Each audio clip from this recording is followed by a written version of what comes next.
Welcome to the Unlist, the dumbest fragrance channel on YouTube, to quote a line from Hoobie's Garage. Yeah, I'm the dumbest because I don't have any editing. I use a cell phone half the time, and I look very unkempt most of the time, and I don't care. I am just here to do this, and you're here to do this, and this is just an added bonus, right? If you consider it one. So today is a redo of something I did on my former live stream service, if you want to call it that, way back when I was doing live streams on Instagram. I'll be talking about all of the Terre de Hermès fragrances in chronological order of release. Now, that old live stream, which is still on my Instagram, is like 3 hours long. And it probably has a lot of incorrect information now, and it's also missing the newest flanker because that flanker didn't exist when I first made that long form live stream review. Maybe it did exist. I don't remember. Time goes by pretty fast in this community, does it not? So this is a more compact, more concise version of that rundown, but it's still going to trip over 30 minutes more than likely because I have a lot to discuss.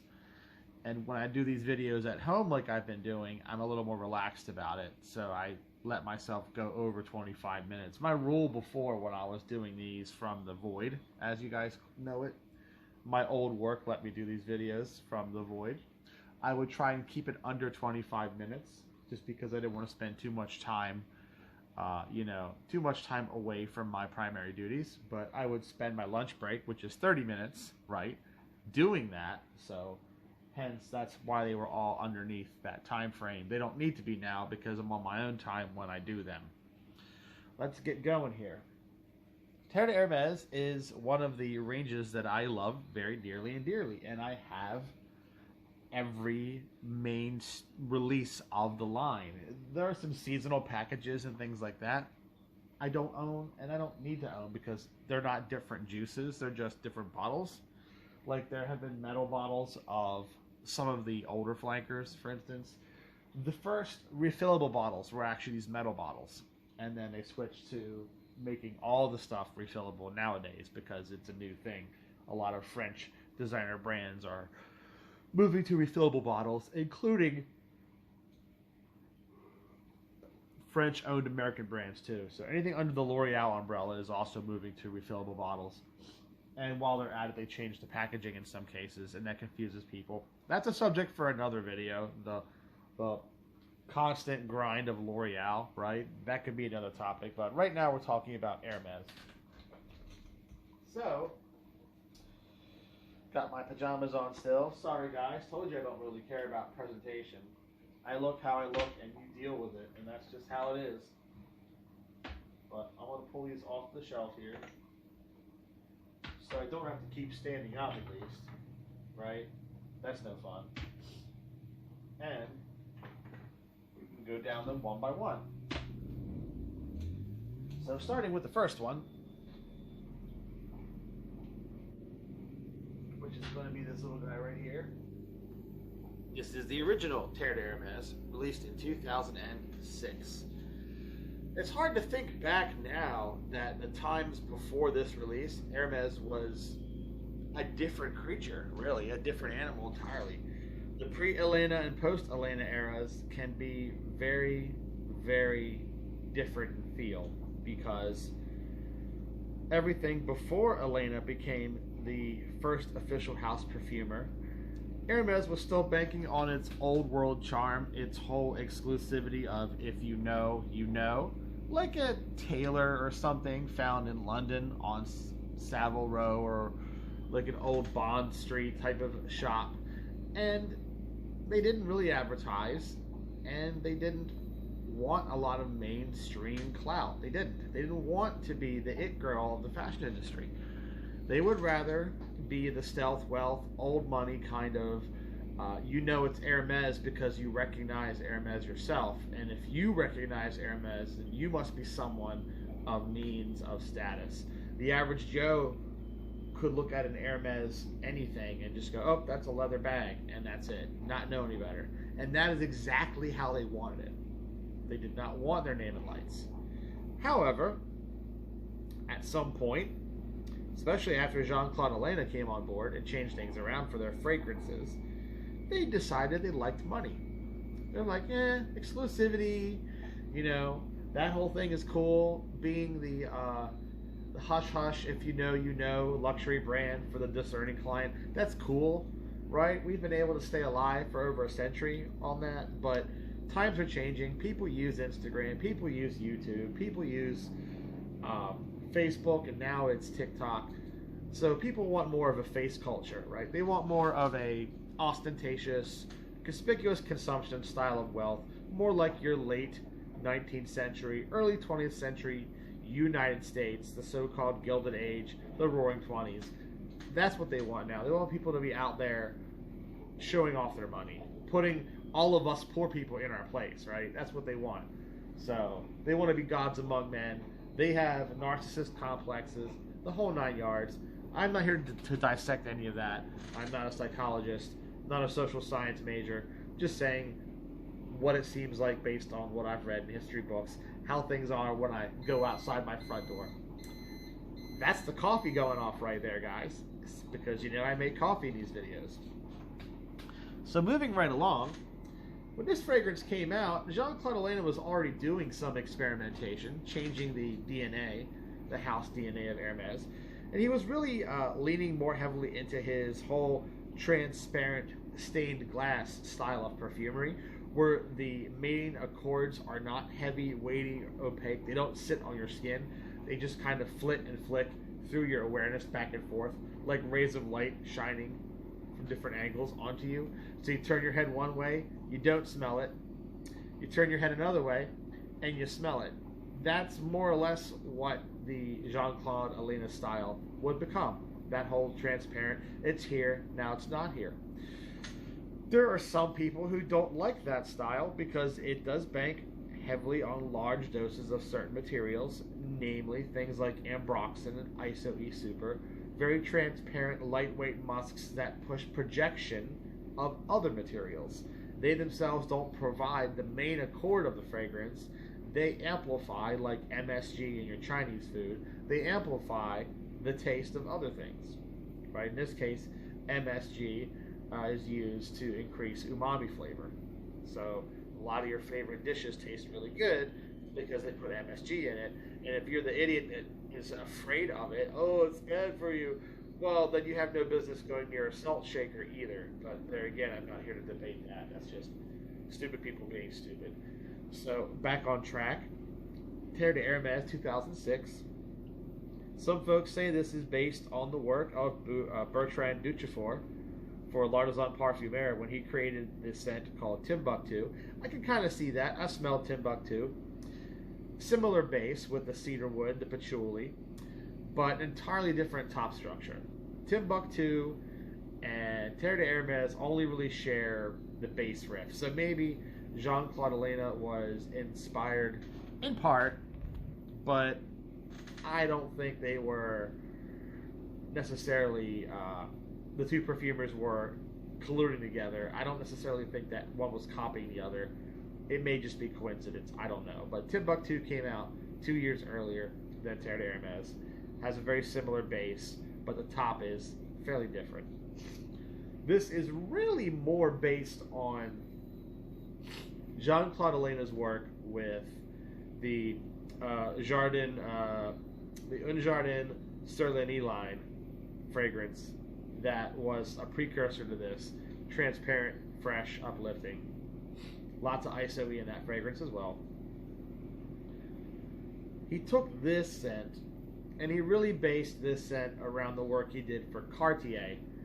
So he made a cooler, slightly fresher, more compact version of Eau de Hermès, which is the Hermès fragrance, obviously, developed by his teacher, Edmond Runitska. See, it's important to know that Jean-Claude Elena, like Pierre Bourdon, studied under Edmond Runitska, but unlike Pierre Bourdon, who liked to just create his own unique things, Jean-Claude Elena has spent some of his time recreating things from his former teacher, making things that, if they're not identical to what Runitska was creating, they were very similar to, as a way of paying homage to that teacher. And in this case, he made a fragrance that was very similar to Eau de Hermès called Declaration, which was released by Cartier in 1998. That probably got Hermès' attention, and they said, hey, if you're going to do that for them, you should come work for us directly and do that sort of thing for us. And he did. And he expanded upon that work, increased the transparency, increased the lightness, increased the diffusion, right? The ephemeral effect of the perfume, and walked away with stuff like the Jardin fragrance I named, and this, and many other things to come in both the Hermessence range and the Cologne range, in addition to the standard ranges. This fragrance is really based on bitter orange, grapefruit, mineral notes, which are bespoke chemicals that I'm not going to prattle off here, patchouli, but not the full oily, woody patchouli, more of that green, camphoraceous patchouli, like a patchouli is being used here. Obviously, cedarwood plays a part of this. And it is a chypre. It's got a sliver of oak moss to bind it all together.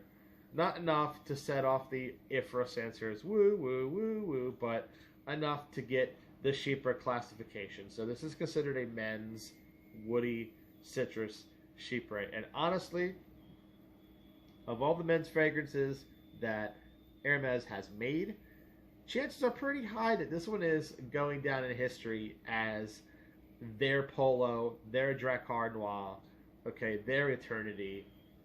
This is going to be their men's watershed.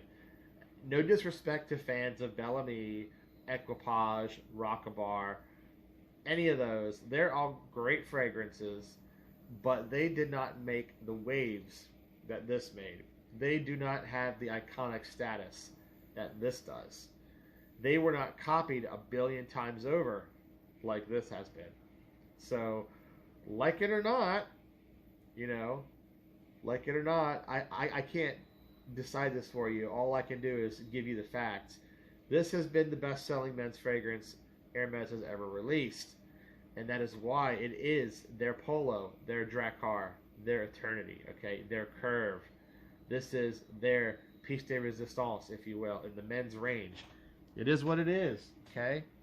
Now, I don't think that Terre de Hermès is a very weak fragrance, but I understand its transparent nature can make it difficult for some people to wear if they're used to heavier, more opaque fragrances. If they're the kind of person that wears Guerlains and Carons, or they wear a lot of heavy powerhouses based around amber, based around musk, heavier doses of patchouli or sandalwood, things of that nature, things that really sit heavy on the skin, then they may find themselves unable to smell Terre de Hermès after a while.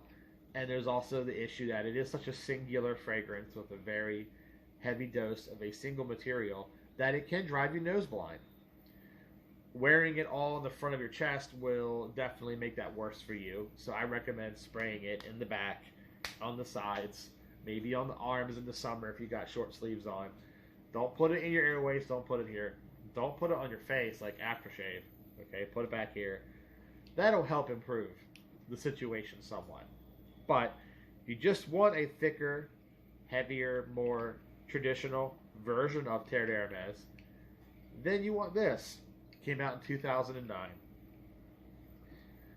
Jean-Claude Elena does not strike me as the kind of person that capitulates, but I feel like maybe Hermès pushed him to make a heavier, more weighty, less projection version of Terre de Hermès, one that would be qualified to get the name Parfum, which is what this is called.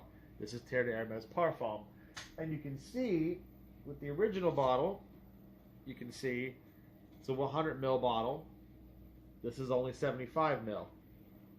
Now these are original bottles. Nowadays, you can buy anything in any size you want. So they make 200 mils of that. They make 100 mils of this. Anything goes. But the original presentations and their maximum sizes at launch are what I have. In which case, this maximum size at launch was this 75ml bottle. It's a little shorty. And it's so strong that you don't really need more of this, honestly. I don't think you need more of this. Major differences with that one over the original is that it has a note called Shiso in it, Shiso. Don't really know what that is, but it's listed in there.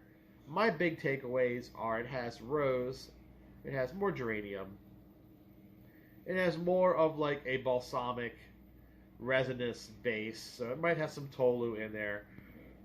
Not entirely sure. Tones down the patchouli, tones down the isoe, turns down the bigarade notes up top. Mineralic notes also get turned down. It's a much smoother, slightly sweeter, more floral, more resinous kind of scent. I think maybe benzoin has a role to play in the Parfum that's not present in the Eau de Toilette, but that's what you can expect. I'd say it's probably better for fall than the original, but you can really wear the original all year round and smell good, so I don't really know if that's necessarily a qualifier. There wouldn't be another flanker for about 5 more years because the Terre d'Hermès line sold very well. They didn't need to make flankers. If your range sells super well, then guess what, boys? You don't get flankers. That's how this game is played. Brands don't make flankers if they don't need to. So, case in point, Acqua di Gio, released in 1996, did not get an official flanker. We're not including limited edition packages. Actual flankers didn't turn up until Essenza in 2012. So you're looking at almost 20 years. Okay? You're looking at like 16 years of no flankers because they didn't need them. Same thing with Ralph Lauren Polo. Ralph Lauren Polo, released in 1977, didn't get a flanker until 92 with Polo Crest. So they had a sport cologne version very early on at launch that was alongside the original Polo. But I don't know if you want to call that a flanker because it was a limited edition thing that launched with the original scent, and it was a 1-year deal and gone. So I don't know what that was. If you want to count that as a flanker just to be pedantic, you can. But the first properly marketed flanker wouldn't come for a very long time. Again, like plus 15 years. So this, 5 years later, is the fresh version of Terre d'Hermès. It is Terre d'Hermès Eau Très Fraîche 2014. It would be the last Terre d'Hermès entry created by Jean-Claude Elena because he would retire from House Hermès and just go do his own thing. I think he would continue making perfumes here and there as one-offs, but he would not really sign up for work anymore. Not majorly, doesn't need to. This is the fresh aquatic take on Terre d'Hermès that nobody really asked for. So because nobody really asked for it, it kind of sold poorly. The original was fresh enough, but this one adds a lot of marine elements to the mix. So if you like the Hermessence range fragrance called Épice Marine that he also created, imagine some of Épice Marine mixing into Terre d'Hermès, and then add more rose. Okay, again, tone down the flint, tone down the bigarade, tone down all those elements. Add in that marine factor. Put a salty, somewhat lifelike ambergris proxy in here. Based on ambroxan, no real ambergris in this fragrance, but an ambergris proxy gives you the freshness, a little bit of the saltiness, tiny bit of the breathiness. So some kind of musk is being put in here to give you that breathiness. But overall, it has a marine quality. The citruses are turned up. There's lemon in here, lots and lots of lemon. There's the rose in here, lots and lots of rose. And this is just a very unique take on an aquatic fragrance. Still borderline chypre though. Still has oak moss. Still has patchouli. But it's much more based around the ambergris, the florals, the marine elements than anything else. White florals in particular are in this fragrance, hence the white cap. And this would be the first, and so far only, Terre d'Hermès that would get the chopping block. because in 2021, IFRA passed a new version of their regulations, and one of the reforms in those regulations would ban certain white floral materials. I think Liliol is the banned one, and Lirol is still allowed. But in general, hydroxycitronellol, which is the material that creates the Mugin Accord, was restricted. Not banned, but restricted. So you can use less of hydroxycitronellol. You can't use one of the two big L words. The other one you can still use in small amounts. It made this fragrance impossible to keep on the shelf. In a very rare move by Hermès, they are typically not one to say these kind of statements. And most perfume houses in general, they try not to point the finger at IFRA or the SCCS in the European Union. They don't blame regulations for why they retire fragrances. It's sales, it's changing styles, it's whatever, right? Artistic direction. They try to dodge that bullet. But in the case of Hermès, maybe they were angry because it sold well, I guess. It didn't sell that well, but maybe it sold well enough that they didn't want to get rid of it. Whatever the case may be, they came out and said, yeah, we are discontinuing this fragrance because a key component of the scent has been restricted and another component has been banned outright, and we do not feel confident in being able to reformulate the fragrance with other materials in a way that would have it smell like it currently does. So rather than potentially ruin the fragrance, they just pulled it from market. Most designer houses don't say that. Niche brands and stuff, artisanal brands do that all the time. Will say, yeah, I'm getting rid of this because I can't source materials, I can't find this is restricted, this is banned, I'm getting rid of this. But for a brand like Hermès to say, yeah, we're getting rid of a fragrance because we can't reformulate it due to restrictions and bannings, that's a big deal. That set the online fragrance community on fire for a little while, and people who didn't even want this fragrance were suddenly running out and buying it in droves.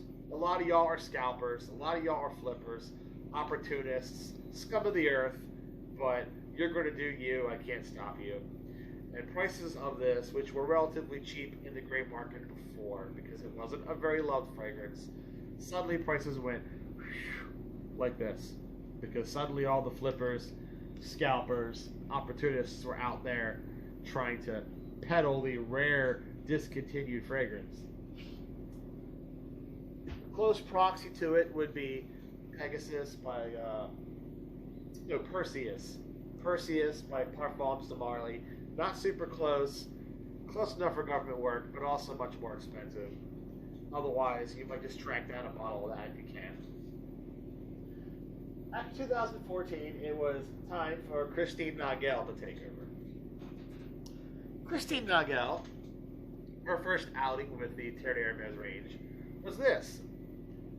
Back to a 100 ml bottle. If you notice, the Eau Très Fraîche was a big bottle, a 125. The only time they've made a 125 in that form factor, actually. They do 100s, let me bring it back. They do 100s and 200s, but these 125s were unique because they were thinner bottles, taller and wider and thinner. So they were pretty unique. No other fragrance in the range has that form factor of that bottle like that one does. This is back to the 100. And Eau Intense Vétiver really has very little to do with the Hermès DNA.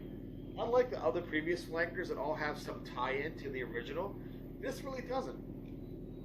Honestly, this probably could have been marketed as a fragrance of its own name, of its own line. This could have been put in its own range, but it was put in the Terre Hermès range. And honestly, I'm glad because a lot of people were turned on to it because of that. Right? They may not have given it a shot if it was just called Eau Intense Vétiver by Hermès, right? If it didn't have a name that was recognizable, like Terre Hermès is. So, I mean, that's probably a blessing in disguise. But this fragrance, to me, smells like Hermès taking a stab at the classic old Vétivers, right?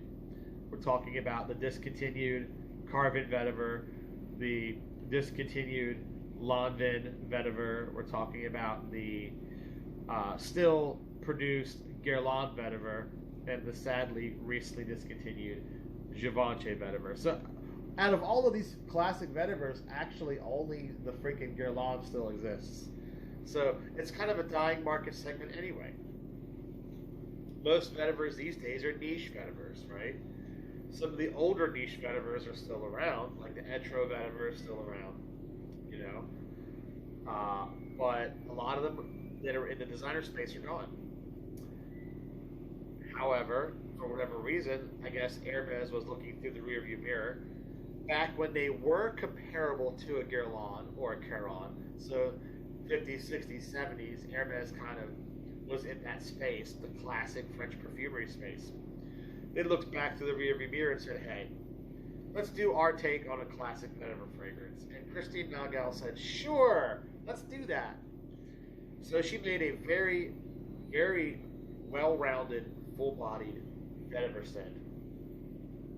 Whereas the Guerlain vetiver has tobacco nuances, leather nuances, it's very full and heavy because it's based around bourbon vetiver.